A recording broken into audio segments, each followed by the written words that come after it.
You got sound? I got sound. Hello? We got sound. Okay. Good evening. The MBA Finance and Investments Club, Beta Alpha Psi, and Mendoza College of Business is very excited to have John Gerspach speaking tonight on the trends facing the financial services industry. Mr. Gerspach has served as Chief Financial Officer of Citi since 2009 and has held various CFO and Chief Administrative Officer positions since joining the firm in 1990. But more importantly, he is a 1975 graduate of the University of Notre Dame, where he majored in accounting and was a resident of Alumni Hall. Mr. Gerspach. It's like this is where I say, go dogs, right? Okay. Well, good evening, everyone, and thank you for inviting me here. As Ryan said, I am Chief Financial Officer of Citi, perhaps one of the world's largest and most globally connected banks. And as Ryan said, I'm a proud graduate of Notre Dame, class of 1975. And what that means is that I was too early for Joe Montana, but I did happen to be here for Tom Clements and the 1973 National Championship and the 1974 version of Digger Phelps basketball team where we snapped UCLA's 88-game winning streak. So both of those were some notable achievements, and I couldn't help think back to 1974, watching many of you storm the court a couple of weeks ago after the big win over Syracuse. And I thought back to actually storming the court myself back in 1974. And yes, I then did go on YouTube. I did rewatch the last 3 minutes and 25 seconds of the 1974 game. And yes, we did score the last 12 points and beat UCLA 71-70. So thank God for that. I still try to get back here as often as I can. Get to a couple of football games every year. That gets to be a little bit dicey, especially when we're trying to release third quarter earnings, which normally comes up about the third week of October. Most of the time we work through the weekends, but I have been known to move a few meetings around that allows me to get out here for a game and then quickly back to New York for the Monday morning earnings release. The work gets done. Now, as Ryan said, my undergraduate degree was in accounting, and I've been a finance guy ever since. And that's an important distinction. While I've been with Citi since 1990, I don't consider myself to be a banker. I'm a financial officer. And I'm going to talk to you today about the trends that I see shaping our industry, particularly regulatory trends. But keep in mind that my perspective is that of a CFO, not of a banker. As many of you know, the global financial system is still emerging from the profound seismic shock of 2007 to 2008. And recently, we've been experiencing more shocks. Thankfully, much smaller, but still nerve-wracking to the markets and many market participants. As the wild market swings of 2011 and the ongoing troubles in Europe show all too clearly, we haven't yet returned to anything like stability. And frankly, it's not clear when we will. But I think it's clear that we will. And once the crisis and all the ancillary effects are fully behind us, the structure of global banking will likely look very differently than it did before the crisis. And this change in structure, I think, is going to be driven by three broad trends. First, the emerging and developed markets are gradually decoupling from the developed world. Emerging market growth no longer depends on growth in the developed markets. And sometimes it even continues strongly when developed markets are in recession. Part of this reason is that as emerging markets mature, they increasingly trade with one another and so are less dependent on linkages to the developed world. Second, changes in technology are revolutionizing consumer expectations and also forcing changes in bank business models. This may be the most revolutionary trend of all, and quite frankly, it's the hardest to track and predict. And third, the industry is in the midst of a new wave of regulation at both a national and international levels. Speaking very broadly, national or single country regulation attempts to address consumer leverage and lending practices, while international rules seek to shore up the overall safety of the financial system through higher capital requirements on banks and new rules for calculating what actually counts as capital and to what extent. Now, there's some overlap, of course. For instance, the so-called resolution authority provisions of Dodd-Frank. But by and large, this is what the two strains of regulation are intended to accomplish. These trends will create at least four major consequences. First, there will be a shift in banking's global center of gravity from the transatlantic region to Asia. Now, we're already seeing this. Second, regulation will have some unintended consequences, including a more difficult banking environment in the developed world, perhaps leading to more consolidation, and also a reduction in service to lower income consumers. Third, we'll see a shift in financial services economics out of banking and into a new shadow banking system. Finally, there will be a recalibration of banking economics, forcing us all to change our business models. Now, I'll have a little bit to say about each of these issues, but I'll want to spend most of my time on the regulatory matters because I believe they have the potential to be most impactful and also because they intersect most with my world. Now, I don't need to tell you how bad the growth figures are right now for the developed world. Not long ago, we all would have been extremely disappointed with 2% growth in GDP. Now, we're delighted. The US economy grew by 1.6% in 2011. And while the trend for the year was good, an increase in each consecutive quarter, it's hard to be too hopeful given what is happening in Europe and the deep interconnectivity between our two economies. The EU's numbers are even worse. And the Japanese economy has shrank for the whatever. It got smaller during the first 3 quarters of 2011. Canada has been one of the bright spots in the G7, growing at 3% or above. That's the bright spot. Emerging markets, meanwhile, they're growing much faster. They suffered less from the Great Recession and recovered more quickly. China, for instance, grew 9% in 2011. Such a disparity would have been unthinkable only a few years ago. The developed markets drove world growth, and the emerging markets hitched a ride. Now, they speed off on their own. We're all waiting for things to get better here in North America and in Europe. But several factors complicate long-term recovery.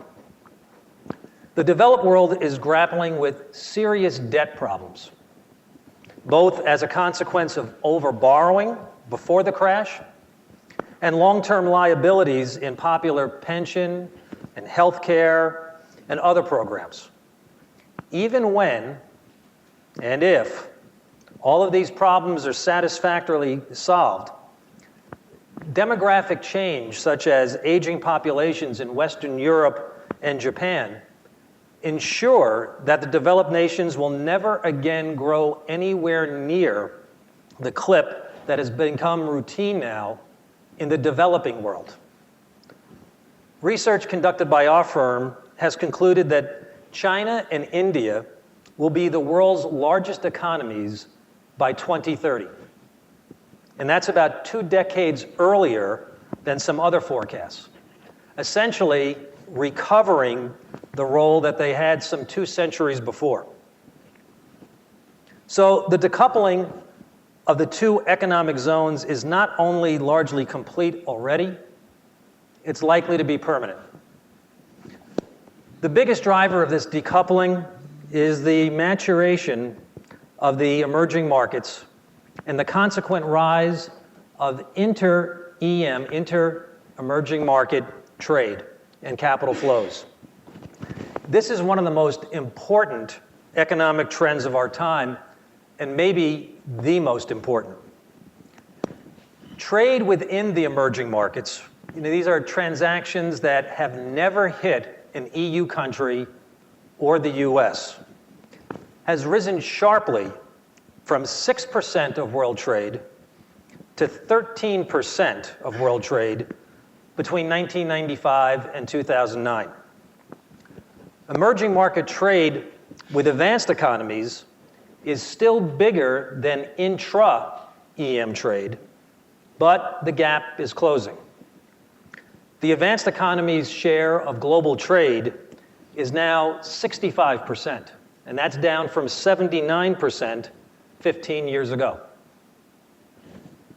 Brazil, South Korea, China help to illustrate the trend.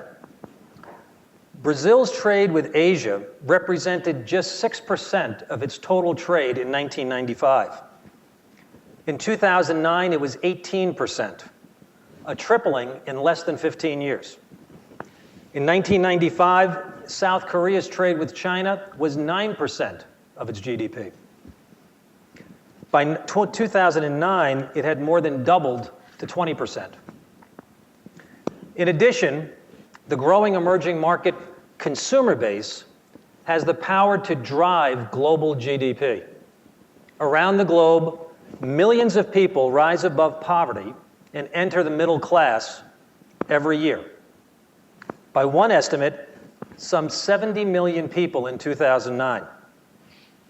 According to another estimate, by 2020, 3/4 of incremental consumer spending will come from the emerging markets.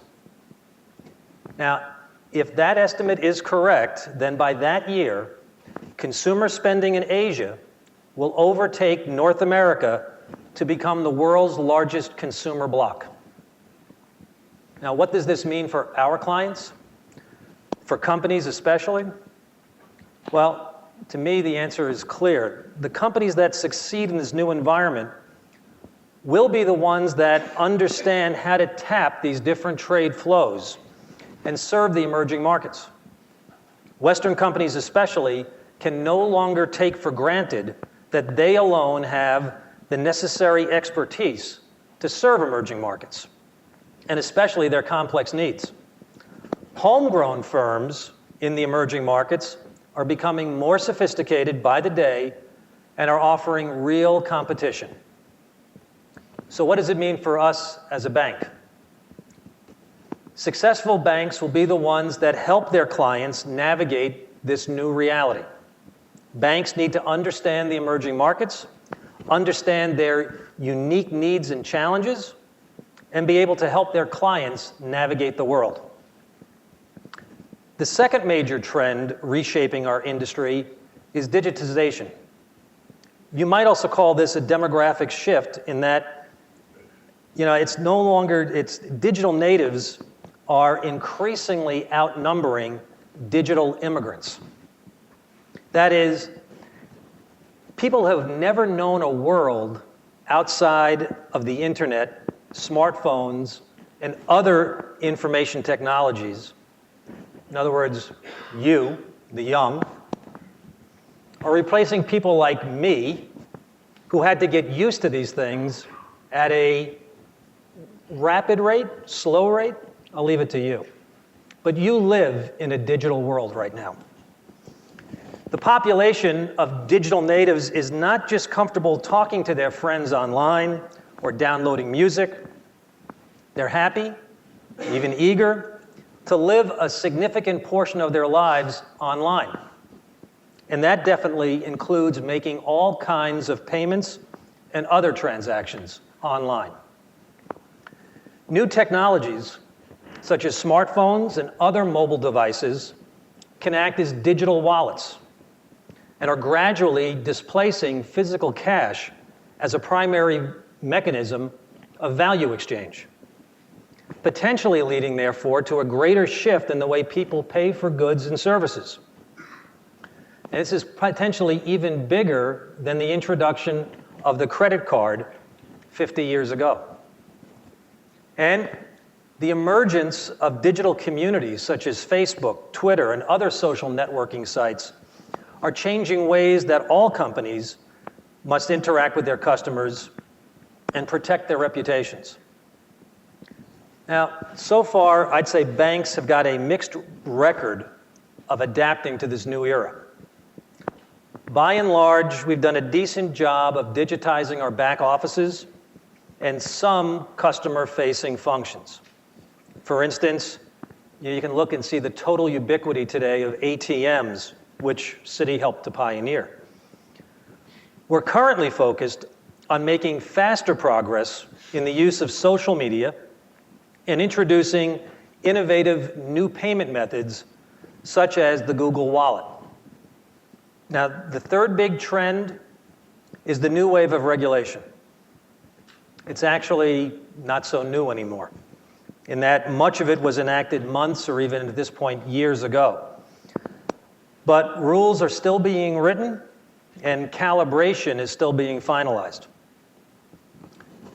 There are, broadly speaking, three goals for this regulation. The first is to protect the safety and soundness of the financial system. No one wants to see anything like 2008 ever happen again.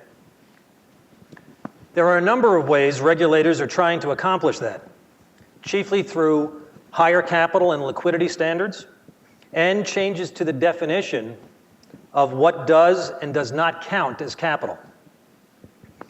I'll have some other ideas that Citi will support, and I'll discuss these in a moment. At the national level, regulation, for instance, Dodd-Frank here in the US, also creates a resolution authority for large banks and non-banks. The idea behind the resolution authority is to allow the government to step in and wind down a failing institution, thus avoiding the chaos of a sudden collapse on the one hand and a drawn-out inefficiencies of too big to fail on the other. Finally, regulation in the US especially seeks to enhance consumer protection by limiting the fees that banks and card issuers can charge and other measures. We at Citi supported Dodd-Frank, and we support the goal of the Basel III process to increase capital levels in the banking sector. We've also formulated some of our own ideas that we think could help further bolster the safety of the financial system. For instance, the entire industry could do a better job of assessing consumer credit, both to protect consumers themselves and to protect the safety of the financial system. The current approach is both impersonal and backward-looking. Rather than relying on credit scores, we should judge potential borrowers the same way we judge businesses, by comparing income and expenses. Also, better disclosures could help consumers make better choices and reduce the kinds of excessive borrowing that help fuel the crisis. Consumers are bombarded with credit information, so much that it can be hard to process. Credit offerings should be made in concise language that makes the bottom line, once every rate and fee is factored in, absolutely clear. Stronger product regulation could also protect consumers against behavioral arbitrage. People will often choose what looks like a value over a genuinely cheaper option. Lenders know this and structure loans accordingly. Hence the alphabet soup of mortgage products: ARMs, option ARMs, neg-am loans, no down payment loans. All these things look cheap, but turned out to be very expensive. And as we saw from the crisis, it's not enough to leave things at caveat emptor. On the institutional side, introducing greater transparency into the derivatives market would be a great boost to the safety of the system. The best way to do that would be to create an exchange network. But more modest steps, such as establishing clearinghouses and instituting margin requirements, would be better than the over-the-counter system that prevails today. Finally, investors need a way to price risk that looks beyond disclosed capital ratios, which don't really reveal much because financial institutions don't disclose what the assets that constitute those ratios actually are. Yeah, we all reveal the amount of risk-weighted assets that we use to calculate our capital ratios, but especially in a Basel III environment, risk-weighted assets are calculated by each bank using their own proprietary models. To date, there has been no action on the part of regulators to calibrate these models across banks in the US or across countries. One way to create more transparency would be to require that all financial institutions, not just banks, require all financial institutions to run their risk measurements against a standardized and fully public benchmark portfolio, representative of the kinds of assets that banks actually own. This would give investors a basis for an apples-to-apples comparison among financial institutions. The resulting market discipline would not only make the system safer, it would enhance trust by persuading market observers that banks are not making it up as we go along. Lastly, let me address what I think these trends mean for the financial sector. As I said earlier, I see at least 4 major implications. First, we're already witnessing a shift in banking's global center of gravity eastward, away from the transatlantic orientation that defined the post-World War II era and towards Asia. This fact is not merely a geographical issue, it also greatly affects capital flows. The coming years will see huge needs for capital in Africa, Asia, and Latin America. A report from the McKinsey Global Institute compares this looming global investment boom to the Industrial Revolution and the reconstruction of Europe and Japan right after the Second World War. The global investment rate has been rising over the last decade, from a low of 20.8% of global GDP in 2002 to a pre-recession high of 23% in 2008, fueled by demands for factories, roads, bridges, ports, hospitals, offices, housing, rail lines, water and power systems, shopping malls, and other projects. That level could rise to 25% of global GDP by 2030, if all the projected growth levels hold true. And even if the global economy grows more slowly, that will only soften, not eliminate, the world's rising need for capital. Financial institutions will play a large role in raising capital, especially given the low levels of capital stock in many emerging markets, particularly India and China. Our role will be to supply capital both through direct loans and through underwriting fixed income and equity securities. The latter will play an increasingly prominent role in the capital markets if, as many believe, interest rates start to rise in the coming years after 3 decades of a generally downward trend. And we will play a large role in developing the tools through which new capital, in the form of accumulated savings in the developing world, can be productively allocated to the needed investment. Right now, the financial markets in many of these countries lack sufficient depth. Financial institutions can help provide that depth through bank accounts, equity and bond markets, and other instruments.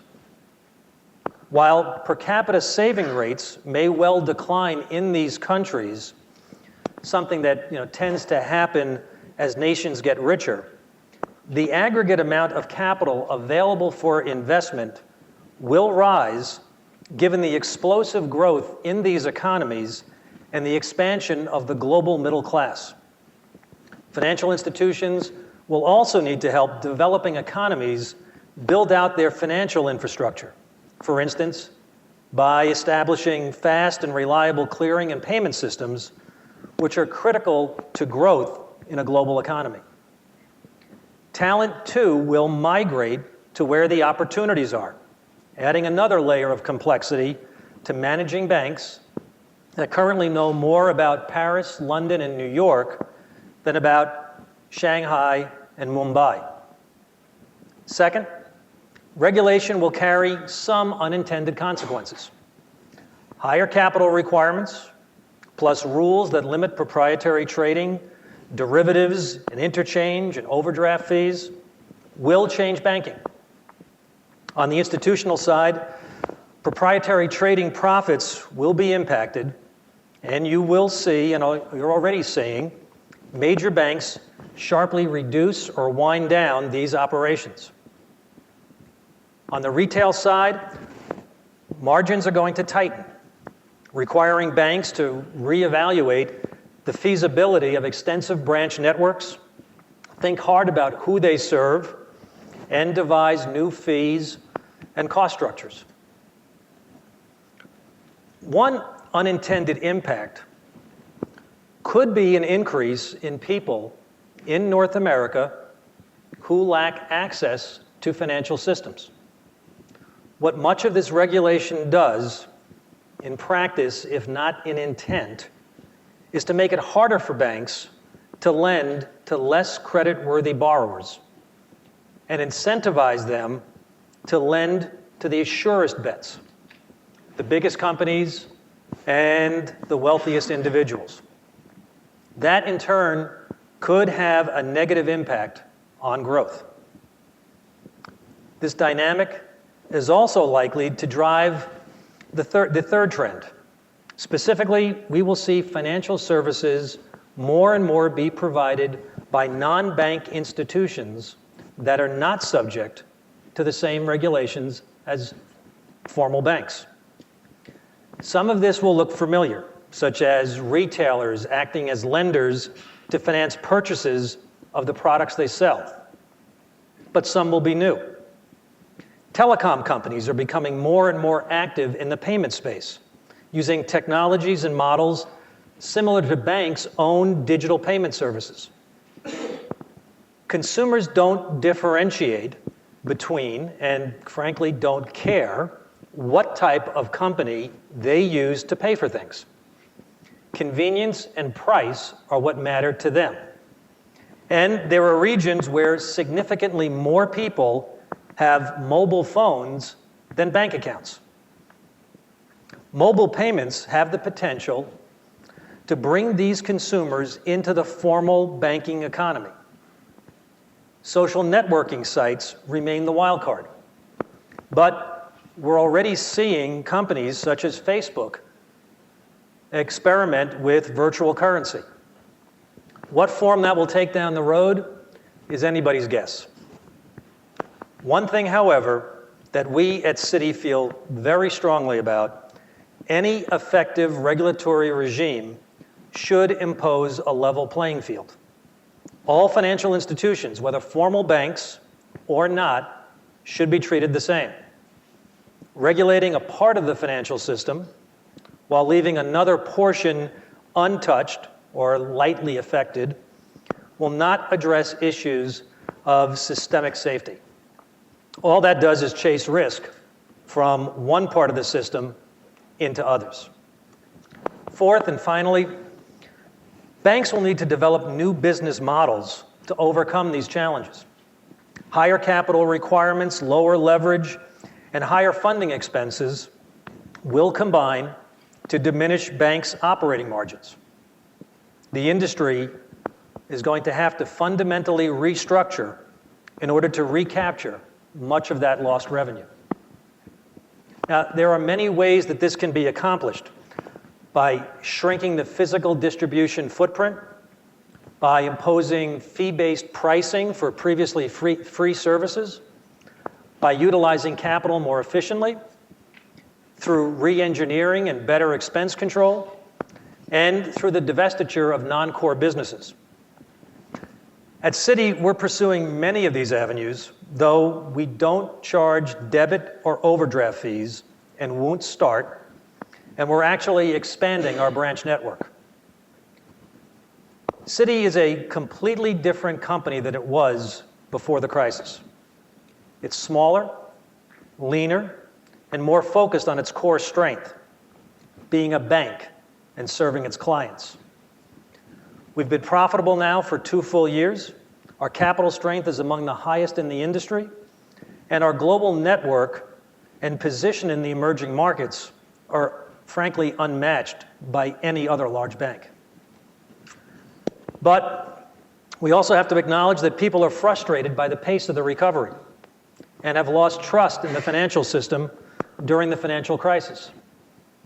We placed too little emphasis on serving clients in the real economy, and we took on too much leverage and, frankly, too much risk. The way to regain that trust is simply to put clients at the center of everything we do. Banking is, first and fundamentally, a service and not a product industry. We're here to serve our clients' needs and help them realize their goals.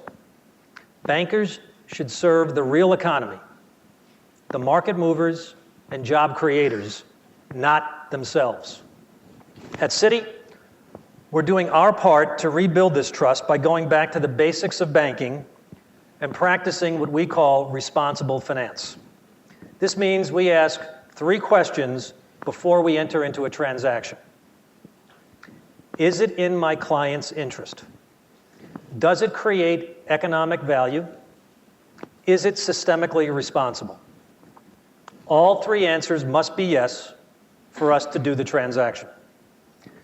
And our banking customers must have choice. They must have control and transparency regarding their accounts. By living up to these standards, our actions will support growth and job creation, and we believe rebuild trust in the process. Citi turns 200 years old this year. For 2 centuries, the central mission of our company has been to support economic progress. We started in 1812 as a trade finance bank, enabling commerce between New York and Liverpool. Since then, we've been connecting the world for our clients.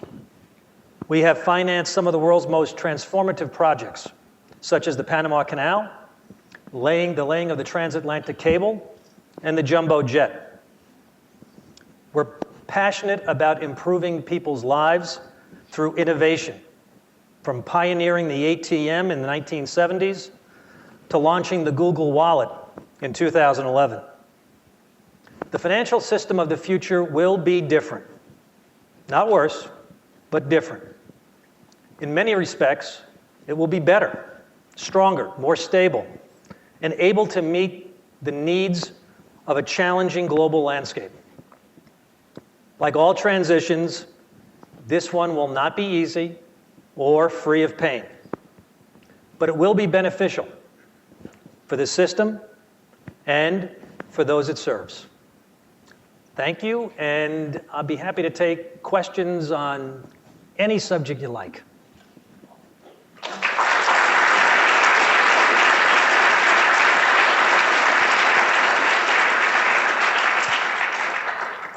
Any idea how you want to do this? Somebody just raise their hand. Come on, somebody's got a question. Up there, there's a brave guy. Do you think the increased regulation for American and European banks will make us more or less competitive to banks in emerging markets? Well, I actually think that what could happen with the US regulation, it actually could put us at a competitive disadvantage with the European banks. So when you take a look at some of the things that are coming out of Dodd-Frank, specifically the Volcker rule, we'll have to see how that settles out. That could have, significant implications. When you're looking at something like derivatives, what we're most focused on there is not necessarily moving derivatives to exchanges. We actually think that's a great idea.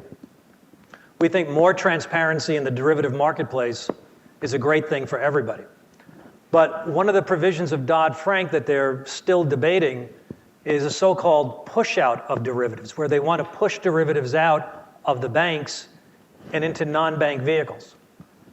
If that goes through, that could put the banks in the US at a competitive disadvantage to both the European banks, as well as the Asian banks, and even so you got some very strong banks growing in Latin America. Itaú is becoming very much, which is in Brazil, very much a very strong regional bank, and they're about ready to go global. So this is something that we're definitely watching. Sir? Do you feel like we're trending toward a global regulatory authority? And also, just another side question, you spoke just now of how you want to concentrate, or C wanted to concentrate on returning to its primary focus as a bank. How do you feel that links to the Volcker rule and proprietary trading rule? Yeah, let me do the second one first, and then I'll get back to the other, because I forgot what the first one was already. But the Volcker rule, as far as the absolute ban on proprietary trading, we are supporters of that. Even before they passed Volcker, we had changed our business model, and at that point in time, proprietary trading accounted for about 2% of our global revenues. So we don't really believe that pure proprietary trading has a place in a commercial bank. Now, the trouble is, you start out with a simple sentence that Paul Volcker says, no proprietary trading. No proprietary trading in a bank. 6 words. The Volcker rule that they published was 400 pages long and was augmented by 1,300 other questions that they wanted answers to in order to consider more things to put into the rule. The issue really revolves around what is proprietary trading. It's very easy for me to say, I understand proprietary trading to be, I take a portion of my capital, put it over here, and I make bets with it. And it's just for the sake of betting. I have a view on interest rates, I've got a view on FX, that's easy. We don't think that has a place in a bank. But what banks do is banks make markets for securities. And so now, what constitutes market making, and at what point in time does market making become proprietary trading?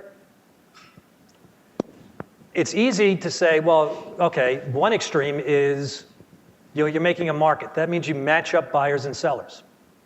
A literal reading of the Volcker rule right now would suggest that, therefore, the bank's role is if Mr. X wants to sell a security, they can't put it on their books until they can find Mr. or Ms. Y who wants to buy the exact same security.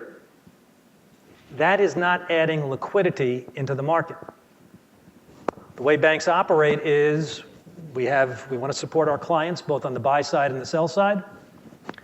If Mr. X wants to sell something, I'll look at it. If I'm fairly certain that I will eventually find a customer to buy it from me, I'll put it on my books. If it stays on my books for 15 minutes, okay, that's not proprietary trading. If it stays on my books for an hour, a day, 2 days, a week, at what point in time does it become proprietary trading? We would argue that as long as you're in that market-making capability, it doesn't go into proprietary trading, and that should be permissible activity. But this is where the big debate is. Your first question was, are we moving towards a global regulatory body or something like that, right? Close? Actually, I think we're moving away from that. Basel, the Basel Accord, the so-called Basel III, was an attempt to, once again, put everybody onto the same global regulatory framework. And everybody was happy, and they're dancing, and yes, we're going to have strong capital requirements. Well, that's great. That's the Basel Accord. That's what the Basel Committee now has put down on paper. Each country now has to pass its own Basel III rule. There isn't one country yet that has actually passed Basel III as it was originally drafted. So you start out with something that says, okay, we've got a level landscape across the place, and immediately you get down into, well, yeah, but that doesn't work for me. Well, this thing over here doesn't work for me. That doesn't work for me. So we are moving further and further apart as opposed to closer together. Sorry for the long-winded answer. Sir. Especially considering its impact on financial stocks, do you think high-frequency trading is underregulated right now? That's a tough one. Last week there was a story that 1/10 of the shares traded on the NASDAQ were Bank of America shares, and the rebate structure was having traders traded. The bid-ask was zero, and they're making money off the transaction. Yeah, and frankly, you would have seen that same story on Citi stock a year earlier when our stock price was down at $3 and $4 a share before we did a 10-for-1 reverse split. And we actually, one of the driving reasons for doing our reverse split was to stop that kind of behavior. So I'm not quite sure that you solve things by over-regulation. Every time you do something like that, there's an unintended consequence. It's like the short selling ban. Okay, short sellers are bad. Well, not necessarily. Short sellers are there to make a market. They've got a point of view. So how do you say, short sellers can't short sell banks? Europe put that ban in a while ago. I'm not a big believer in over-regulation. And I think that, Bank of America doesn't like what's going on with their stock. They can follow our model. I'll be happy to give them my playbook. Do a reverse split, get yourself a higher share price. Those high-frequency traders go away. There was a hand raised over here. Yeah, I have a question. There's an article in The Economist that Citi was the first non-Chinese bank to have its name on the credit card. So it's pretty clear that you're going into those markets. Is there any political risk you see going into emerging markets like China or anything? Well, there's a risk in not going into those markets. Those are the markets, as I said in my prepared remarks, where we see the growth. And when you take a look at China, it's just such a fabulous country from a growth point of view. I mentioned 9% growth last year. And people say, wow, 9%, they're not going to keep that up forever. All right, so they fall down to 5%, 6%. That's a better growth rate than you're going to be getting in what is now the developed world for the foreseeable future. And you want to invest where you can get your best return. Quite frankly, and I mentioned this in a class that I was in this afternoon, we're not going to make any money on credit cards in China for years. We're not making that investment to get a return in 2 years or 3 years. As the CFO, I'm never going to be able to stand up in front of a group of investors and say, this quarter's earnings was propelled by the credit card business in China. Somebody who replaces me 20 years from now, maybe they'll be doing that. But those are the types of investments that you need to make. We're where we are today with having a global network because somebody had the foresight to open branches in Shanghai and Hong Kong and Mumbai in 1902. They're not around to really benefit from that investment, but we thank them every day for it. And it's the same thing with credit cards in China. Sir. I'm Chinese, so I... That's okay. Do you know Jeremy Lin?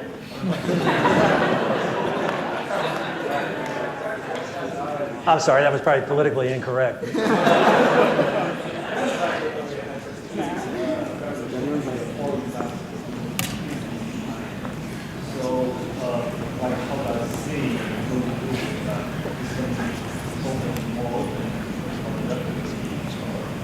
Yeah, the issue has to do with the regulatory regime in China, and China is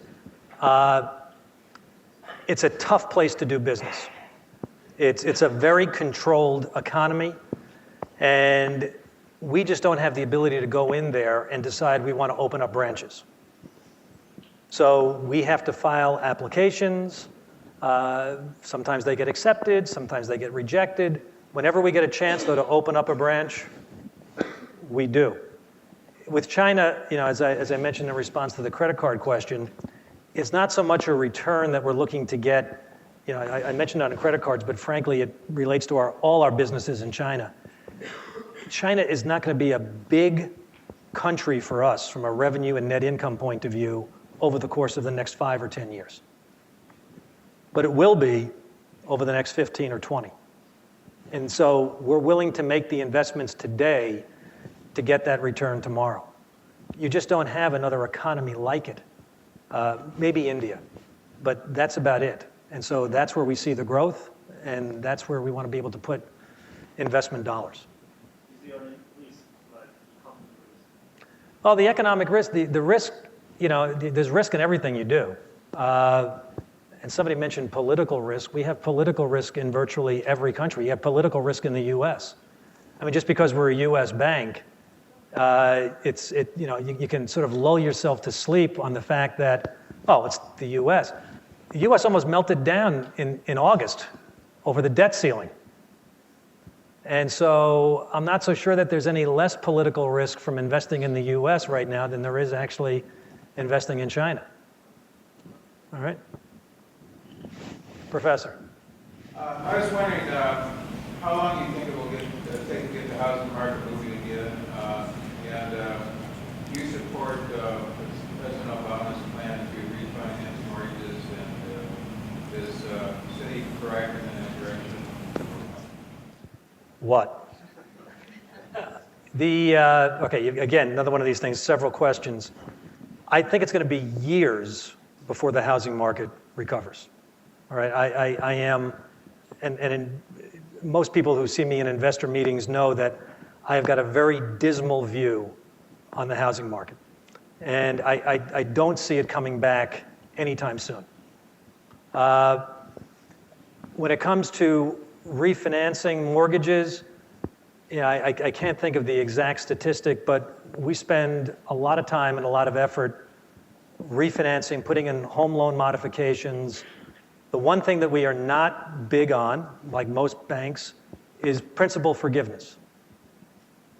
We'll write down interest rates to 1%, 2%, 3%, as low as we can go because we think it's right for the consumer, but we balk at principal forgiveness. And I think that's an industry type of thing because it's hard for us to say, okay, we should give you, because you made a bad investment, you bought more house than you could afford. I'm willing to knock down your interest rate, but now when I start taking dollars off your loan, why should I take it off of your loan and not give the same deal to this guy over here who's been making all his payments and has been acting responsibly? And so then you get into, well, what about the mortgage settlement that we all just went through? The 5 banks that just went into the mortgage settlement. And that was a very contentious issue in the mortgage settlement. And it's one of the reasons why it dragged out as long as it did. And I think it's one of those things that we're going to have to watch for to see, again, we talked about unintended consequences. What are the unintended consequences that we have now unleashed by allowing principal forgiveness, mandating principal forgiveness? You know, I can only forgive principal on loans that are delinquent. Let me get this straight. I make my mortgage payment every month and I get a thank you. Somebody over there doesn't make a mortgage payment for 5 months and you reduce their loan.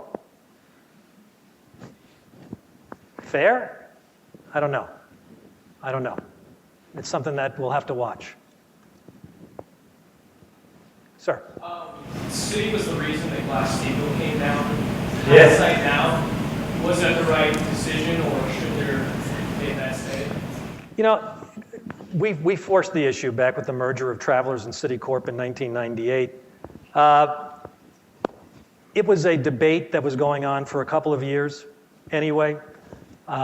When John Reed and Sandy Weil put together the two companies, it wasn't that they just dreamed it up. They actually thought it was just something that was about to happen anyway, and so we just happened to be the catalyst to sort of push it over the goal line. The real issue with the repeal of Glass-Steagall was the birth of the universal bank in Europe. Europe was basically, almost every bank in Europe was a universal bank. What's a universal bank? It's one that can offer both investment services as well as commercial banking. And it was becoming increasingly evident that really for the US financial institutions to compete against the European or some of the emerging Asian and Latin American institutions, we really needed to go to a universal bank model. So yeah, we were the catalyst, but it wasn't that, okay, yeah, Reed and Sandy just dreamed it up on a Sunday night in April of 1998. It was a trend that was moving forward. Anybody else? Sir. You sold out Smith Barney, still enjoys a very large majority stake. What is your vision of that on a global basis getting that? We don't see that being part of our business model. That's one of the reasons why we sold Smith Barney when we did. So we retained a 49% interest in the joint venture that we now have with Morgan Stanley, but Morgan Stanley has got a series of call options beginning this year that'll take us out. And quite frankly, if they don't exercise their calls, then we have a put in 2015. So that's a business that we just want to exit. Our model from a consumer point of view, we want to be able to serve our consumer needs, our customers' needs through our banking products. The beauty of a Smith Barney is they've got a great relationship with their customers through their financial associates. The bad thing is the financial associates own the customers, not the institutions. So Smith Barney really doesn't own the Smith Barney customers. It's all in the financial associates, the FAs. And so it's not a business model that really merges with the business model that we want to put in place for our consumer business. So it could be a great business and it should be fantastic for Morgan Stanley. We wish them nothing but success. We hope to get a nice price for the remaining 49%, and they can have their model and we'll have ours. Up there. What are your thoughts on the contingent convertible bonds that some of the European COCOs. Yeah, the COCOs. Do you think they'd actually be useful if there's another panic, and do you see any American institutions issuing them anytime soon? I don't see any American institutions issuing them anytime soon. Partly that is because they would only be of use under a Basel III regime, and the US has not released a notice of proposed rulemaking under Basel III. So no bank in America right now has really any idea what are going to be in the details of a Basel III regime for the US. So we're just not in a in a position to even think about issuing something like a COCO, because I don't even know if it counts as regulatory capital in the US. Now, the issues with COCOs, I mean, it's again, it's another one of these things that sounds theoretically great. Oh man, you know, at a time of a crisis, you've got debt that converts to equity. The trouble is, how do you price that, and who buys it? And at what level do you set the conversion, the conversion timetable? Is it when your capital gets to be, let's just say in a Basel III environment, you need 10% capital? Do you set it when it gets to be 7%? It's an automatic conversion? Well, gee, at 7%, you can actually see that, you know, even in a minor crisis, banks could get down to 7%. And so, I don't know. I'm going to have to pay a lot of money then to get somebody to buy that instrument that's going to have an incredibly high coupon rate, because it probably has a good deal of chance, you know, there's a good chance that it's going to get converted. Or do you set it at 4% so that it really converts only when you absolutely positively need it? But by the time you get to 4% capital, you're dead.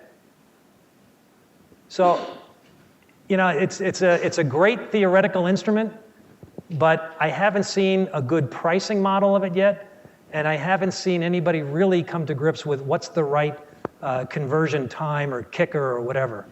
So, and again, like I said, under Basel III in the US, we don't even know if it counts. Sir? Yeah, so you talked a lot about innovation and how Citi is incorporating the wallet and things like that. But at the same time, I see a bank as being a very risk-free area. So I'm just curious. I'm sorry, you see banks as being risk-free? Well, at times, I guess. Oh man, you would be in my seat. Yeah, it'd be great. But it ain't risk-free, baby, I'll tell you. I guess I just see them as not a very innovative space. True. Especially in technology, we talked about this a lot. That's what originally got me thinking. So I'm just wondering, do you guys have difficulties promoting that sort of innovation while still operating as a financial institution? Or?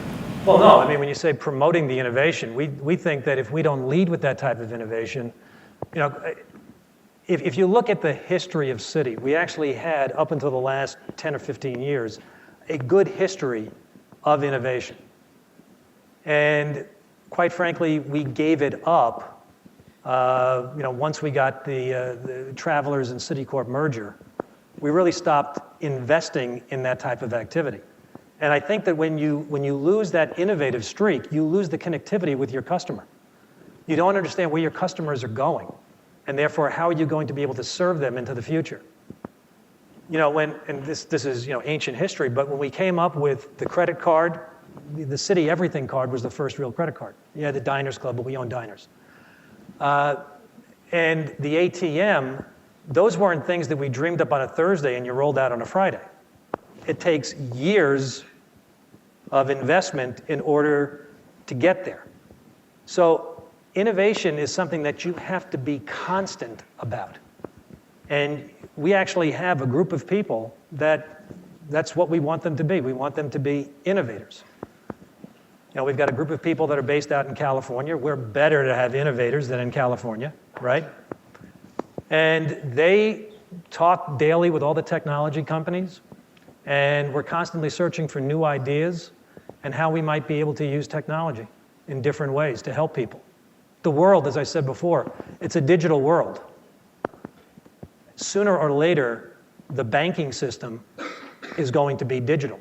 Either the banking system is going to be digital, or there'll be somebody else providing payment services over smartphones or whatever device will be here 10 years from now that you'll look at and say, what the hell is this? And if we don't keep on innovating, you lose your customers. That's the problem. But it is difficult, but nothing is risk-free. You thinking about it? Maybe you do. You want to raise the hand? You do. Okay. On a credit card. Talk about just a little because you got a big audience back here. On a credit card with the Citibank name on it,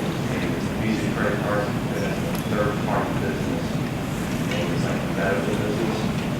Does that change the banking relationship? Like you said, the city parks don't have any liquidity at all. So the testing stuff. So one for transaction, the next one does. Yeah. How secure is the finance?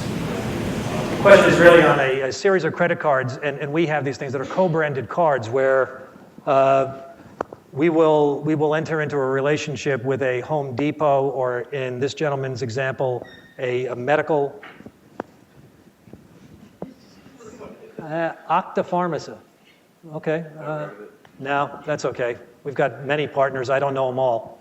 Believe it or not, we've got a lot of customers in the bank, and I don't know every one of them individually. It's one of my goals, but I haven't quite made it there yet. But no, it's a very serious question. When we enter into these types of relationships, we brand the card. It's a city-branded card, but it's also, as I said, it's a co-branded card, which means that the person who actually owns the customer in this case is Home Depot or, Octa Pharma. And so they own the customer. We have a contractual relationship. A lot of these relationships were set up years ago. For the most part, when you enter into a relationship like this, it's a 10 to 15-year relationship, and it's expensive to get out of. But as they come up then for renewal, we have a chance then to readjust pricing, terms, et cetera. So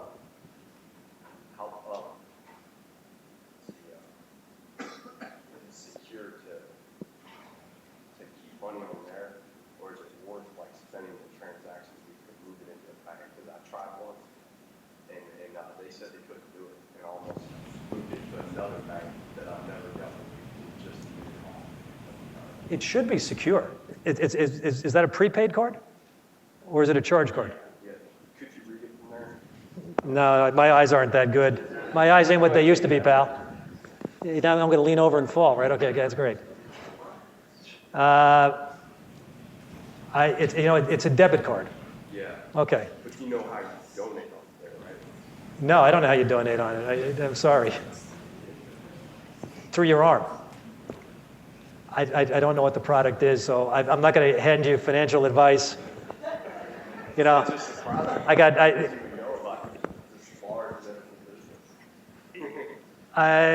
as I say, I don't know every customer that we do business with around the world. I apologize for that.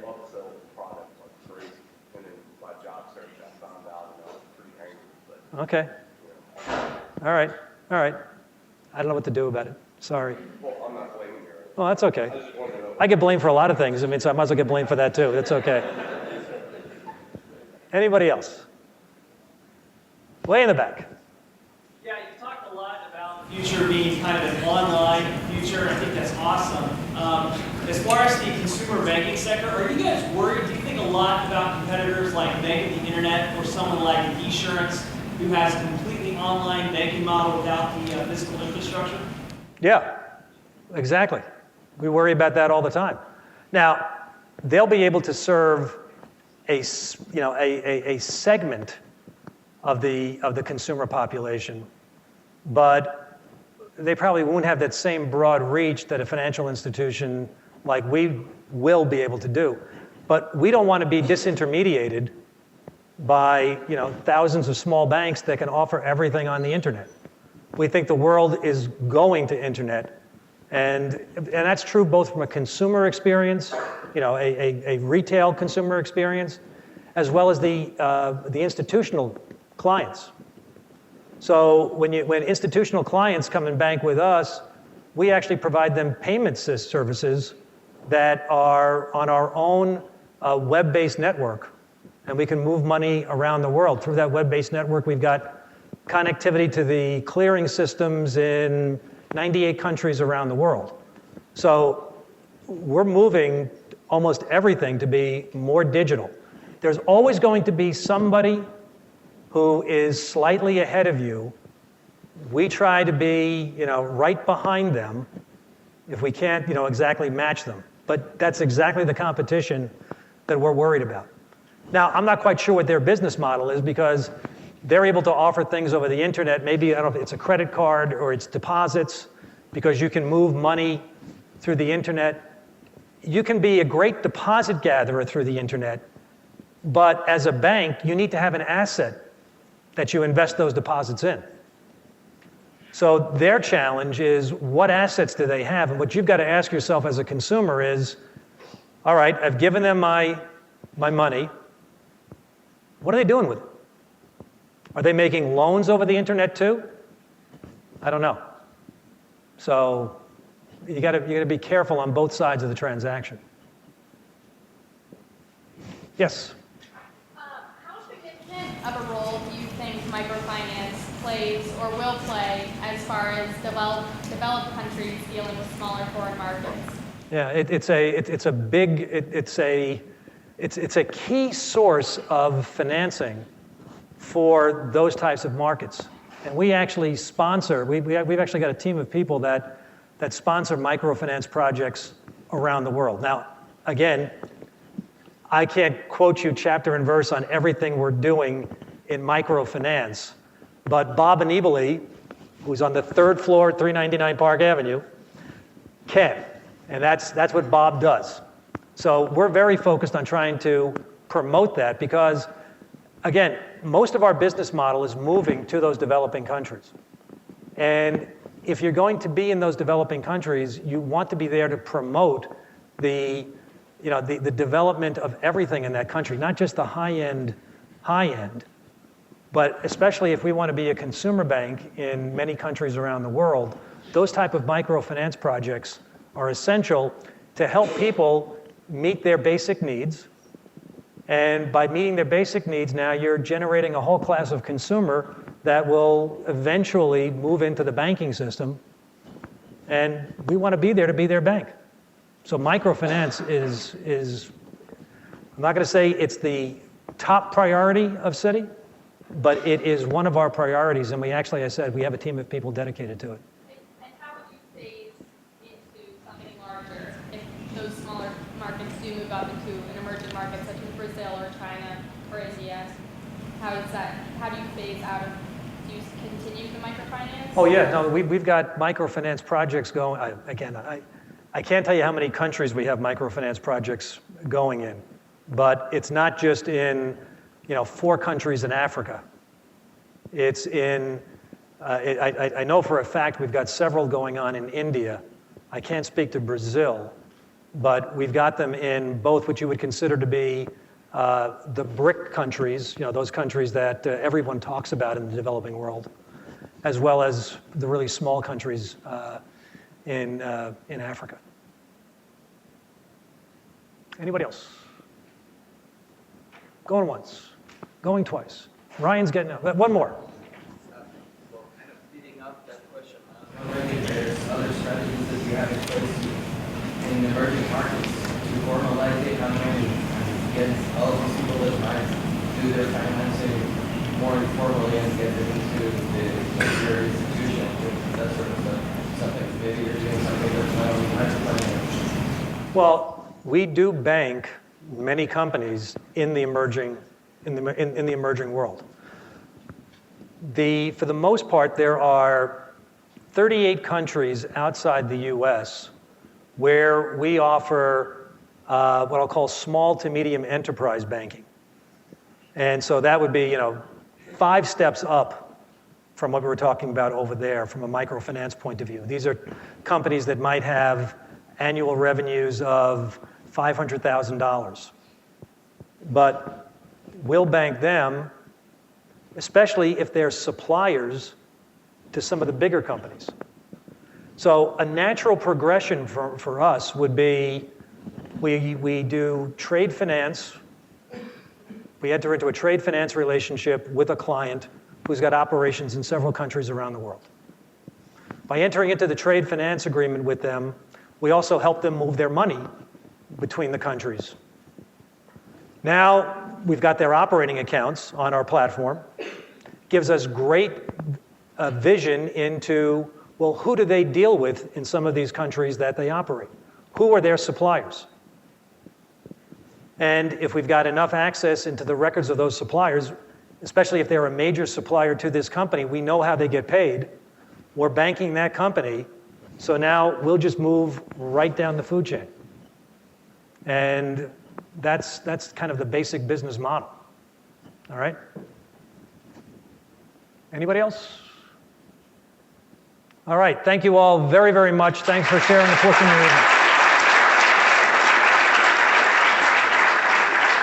John, we really can't thank you enough for coming out tonight, and considering you're an alumnus, we decided the best way, the most appropriate way, was to raid the bookstore and get you enough gear to last you until you came back next year. Okay, great. Thank you very much.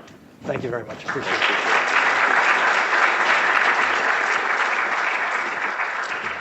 Cool.